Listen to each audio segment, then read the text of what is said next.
Hi అందరికీ, welcome to my channel. సొరకాయ పచ్చడి మొన్న వీడియోలో చూపిస్తాను కదా, చూడండి. సొరకాయ పచ్చడికి కావాల్సిన పదార్థాలు: ఫస్ట్ పల్లీలు వేయించుకొని పక్కన పెట్టుకోవాలి. తర్వాత పచ్చిమిర్చి వేయించుకోవాలి. అది కొంచెం గోలిన తర్వాత సొరకాయ ముక్కలు వేయాలి. దాని తర్వాత ఆలోపు పల్లీలకు కొంచెం మిక్సీ పట్టుకోవాలి. మిక్సీ పట్టుకున్న పల్లీలలో జీలకర్ర, ఎల్లిగడ్డ వేయాలి. ఈ ప్రాసెస్లో పల్లీలు వేసుకోవచ్చు. పల్లీలు తినే వాళ్ళు స్కిప్ కూడా చేయొచ్చు. పల్లీలు వేస్తే కొంచెం రుచిగా ఉంటుంది.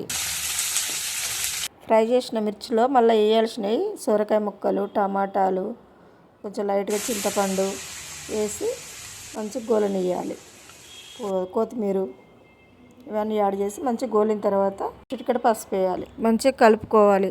ముక్కలు మంచిగా గోలితేనే పచ్చివాసన రాదు, లేకపోతే పచ్చివాసన వస్తుంది. పల్లీల పౌడర్లో ఉప్పు కూడా యాడ్ చేసుకోండి. సొరకాయ ముక్కలు మంచిగా గోలిన తర్వాత అదే పల్లీ పౌడర్లో ఇది వేయాలి. వేసి గ్రైండ్ చేయాలి. ఈ స్టైల్లో పచ్చడి అయితే తినకుండా ఎవరు ఉండరు. కొంచెం వాటర్ వేసి గ్రైండ్ చేయాలి. మెత్తగా పేస్ట్ పట్టినాక దాన్ని గిన్నెలకు ట్రాన్స్ఫర్ చేయండి. అంటే సొరకాయ పచ్చడి రెడీ. వేడి వేడి అన్నంలో నెయ్యి వేసుకొని తింటే సూపర్ ఉంటుంది. నచ్చితే లైక్ చేయండి, షేర్ చేయండి, కామెంట్ చేయండి.